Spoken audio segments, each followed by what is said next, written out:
এখানে বসো আমি স্যারকে বলতে সৌদি যাইতে চাই, আমি সব খুললে কইছি, আপনি যদি আরো একটু কইতেন। আল ফালতু ইন্টারন্যাশনাল ট্যুরস অ্যান্ড ট্রাভেলসে আপনাকে স্বাগত। সৌদি আরবে কফি শপের কাজ, 2000 রিয়াল বেতন। আপনি শুধু আমাদেরকে 5 লক্ষ টাকা দিতে হইবে। আপনি এতটা নেবেন? আপনার সৌদি আরবে আকামা সাকামা করাইতে, আপনার প্লেন ভাড়া দিতে, কফিলের কাছে কিছু টাকা বুঝাই দিতে আমাকে 4,80,000 টাকাই চলে যাই। এরপর যে 20,000 টাকা থাকবে এটা তো আপনার ওই রিয়াদে নাইম্যা, আপনার খাওয়া খরচ, সিমের খরচ, ওয়াইফাই খরচ, আপনার পানির বিল সব যেতে যেতে আমাকে মনে 450 টাকা থাকে। আপনি মোটে 450 টাকা লাভ করবেন?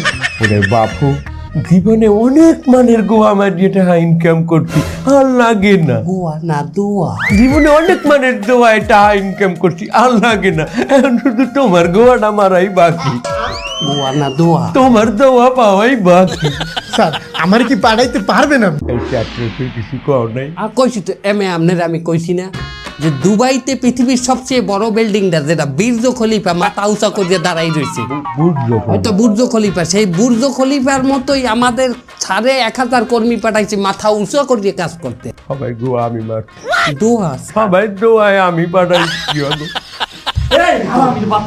মাতারি, তুই আমার ছোট ভাইরে সৌদি আরবে কফি শপের চাকরিদার নাম করে কোথায় পাঠাইছিস?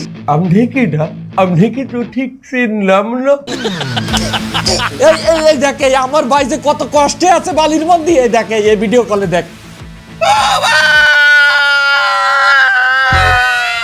এই দেখ মরুভূমির মধ্যে হালাই তুই যে খাইতে দেয় না, আকামা দেয় না, দেখ এই দেখ আশেপাশে কি বালি, ওরে গরম ভাই, ওরে বানা আমি 4 দিন তো নিয়ে ভাত খাই না ভাই। অনলাইনে ফোন দিয়ে বল আমি স্যালেন্ডার করতে চাই।